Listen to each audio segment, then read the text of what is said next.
O disco já saiu no Brasil em setembro do ano passado, mas agora é a vez de os europeus conhecerem Apcar, o quinto álbum da cantora Céu.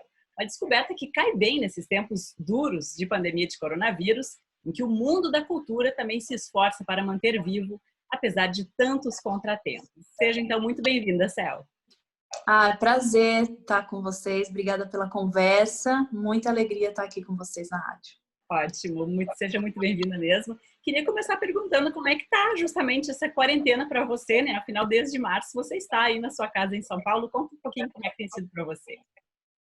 Sim, nós estamos em confinamento desde o dia 12 de março. Eu estou tentando tirar todas as vantagens possíveis que uma situação tão dolorosa como essa, né? Também, de uma certa maneira, está me possibilitando. Então, por exemplo, ficar em casa, cuidar, poder estar mais perto dos filhos, isso para mim é uma coisa que realmente é valiosa, já que eu estou sempre na estrada. Então, essa é a parte boa, né? Tá aqui, estou cuidando, eu tenho esse privilégio de ter uma casa, então estou em casa, não é um apartamento, tem um pouquinho de sol, a gente cuida de jardim, faz umas coisas que dão aquela animada no dia a dia, cozinho bastante e tal. Mas é isso, acho que é um momento delicadíssimo e tentar tirar um pouco de vantagem, acho que é o mínimo que a gente pode fazer, no sentido de não pirar, porque se a gente olha um pouquinho mais a fundo, né, qualquer situação é muito grave que a gente está vivendo. Então, eu estou Com aqui certeza. no meu dia a dia, um dia após o outro, vencendo também os desafios, né, das crianças que ficam muito assustadas e as notícias, são muitas questões. Mas estamos aí, firmes e fortes. E como você disse, né, você tem a sorte, né, o privilégio de poder estar em casa em primeiro lugar e ter uma casa confortável, não é todo mundo que pode ter, né? Queria saber se nesse contexto você vê também uma oportunidade aí de criação. Você está mais em casa, vivendo de outro jeito, como você colocou, e para artista Céu, né, esses transtornos do isolamento abalam ao ponto de também dificultar o processo criativo da artista, ou você tem conseguido criar em meio a esse momento único que a gente está vivendo? Olha, a criação, ela faz parte, né, do meu dia a dia, assim. Então, eu estou sempre nas brechas, porque são muitas demandas aqui, né? A gente está em casa direto, eu não estou com ninguém ajudando, estou só eu e meu marido. Eu tenho uma sogra também, mas ela é praticamente mais uma criança. Então, estamos nós e 3 crianças aqui, eu, ele e 3 crianças. Então, assim, é muito pouco tempo, mas as brechas eu tento sim, vamos dizer, respirar nesse lugar de criação que me faz super bem. Eu voltei a estudar um pouquinho de piano quando dá, mas é muito pouco tempo. E tô aqui, né? Assim, a situação do artista no Brasil é muito complicada, né? Então, eu tô tentando me equilibrar, tentando achar trabalho também, porque a gente vive de shows e de aglomerações. Exato. Então tá Essa muito seria a minha próxima complicado. pergunta, inclusive, Céu. A gente viu que muitos artistas estão fazendo lives, você fez, né, também. Queria saber se isso Sim, sim. compensa de alguma forma esse distanciamento do público, a própria efervescência, né, do show, do presencial. Como é que Olha, você achou dessa é experiência das lives?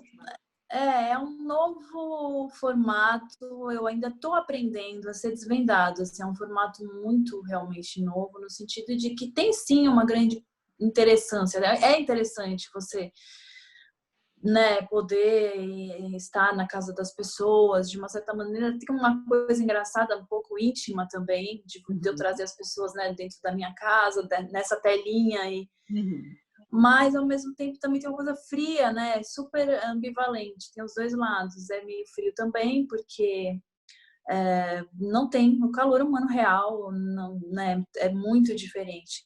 Mas é um formato válido e eu acho que o mundo também da música mercadológico, né? Dos shows, tal, tá descobrindo. Então são muitas novas questões, né? A serem desvendadas, tipo como que o Brasil só agora começaram os shows pagos, né? Ficou uma coisa meio assim, as iniciativas privadas compravam um show e a gente podia disponibilizar esse show por conta dessa iniciativa, né? Dessa empresa que contratava. Agora já tem esse sistema de venda mesmo, onde a pessoa vai lá, compra o ingresso e pode entrar na sua live. Acho que é um formato muito legal, mas eu ainda sou mais analógico.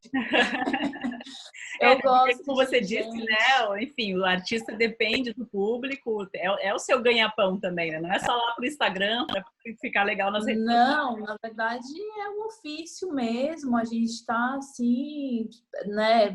Foi um baque mesmo. Uhum.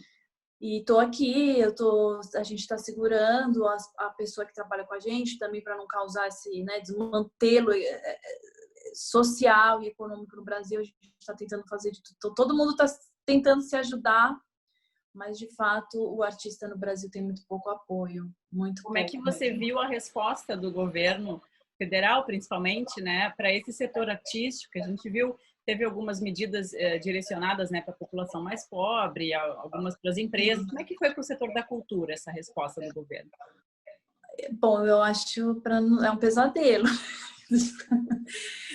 Eu acho que não existe nenhum tipo de olhar real, aprofundado para a arte no Brasil atualmente, né? Um governo que não dá nenhum tipo de prioridade, né? Não, vide os ministérios como estão, as pessoas que representam o pensamento vigente do que é a arte, esse discurso errôneo sobre que as pessoas ficam mamando na Lei Rouanet, nem sabe do que se trata de fato uma Lei Rouanet, como é aplicada uma Lei Rouanet, das dificuldades de você.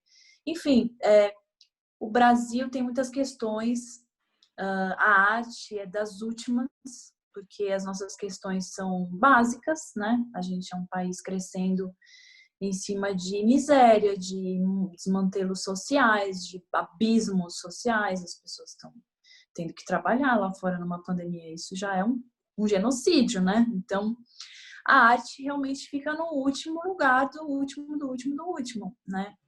Então, nós estamos vivendo uma situação muito grave, assim, não tenho que dizer, assim, a gente tem que se equilibrar mesmo, se virar e se ajudar. Nesse contexto, Céu, você sabe, né, que o que chega aqui para a imprensa internacional, nesse momento, não é nada positivo em relação ao Brasil, por vários aspectos, né?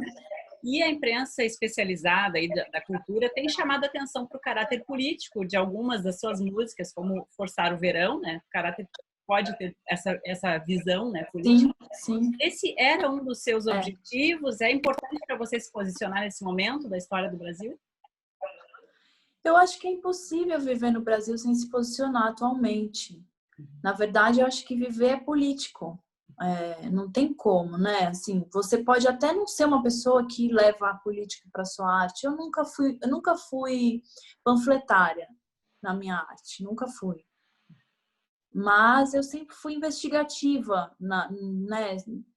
Tentando entender quais são as premissas que o Brasil está consolidado, tá construído em cima, quais são os pilares que a gente se ergueu, sabe? E então isso evoca, sim, questões do feminismo, questões sociais, questões. Eu tenho filhos, né? Quando a gente é mãe também isso é muito forte. Uhum.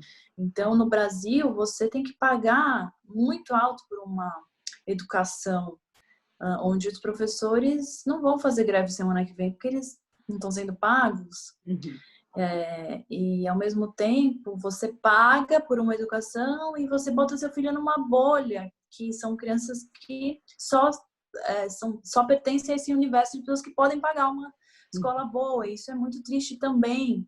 Uhum. Então, assim, o Brasil está pagando a conta muito alta, né? De pilares erguidos na corrupção total e completa, desde o início da nossa história, mais seminal, assim. Eu tô trazendo a política para minha música. Eu acho que desde o meu primeiro disco, de uma certa maneira, eu sempre falei um pouco disso. No meu primeiro disco, você me vê falando disso, de feminismo total. Minha beleza não é efêmera, como que eu vejo em bancas por aí. Já é uma exploração da imagem feminina, né? Então eu sempre trouxe de uma maneira poética, e Forçar o Verão eu trouxe de uma maneira mais crua mesmo, porque já estava antevendo, assim, qualquer pessoa um pouco mais interessada no que está acontecendo no Brasil sabe a lama que a gente está afundando há muito tempo. Exato. Mas a gente tem que lembrar também que África é um disco sobre o amor, você inclusive o compôs durante a gravidez, né, do seu filho. É, E o que muita gente se pergunta, né, se a gente traz também para esse cenário europeu da maneira como a gente vê o Brasil daqui, né, aham, olhando para o Brasil, onde é que foi parar o amor, Céu? é. É complicado, né? O Brasil. O Brasil é curioso, é um país amoroso, receptivo, porém é isso. Acho que os nossos pilares estão muito enfraquecidos. Então, agora, acima de tudo, não é mais sobre amor, sobre passividade. Acho que o brasileiro é muito pacífico, sabe? Tem a memória curta, é permissivo, sabe? Então, a gente chegou no limite, estourou a corda.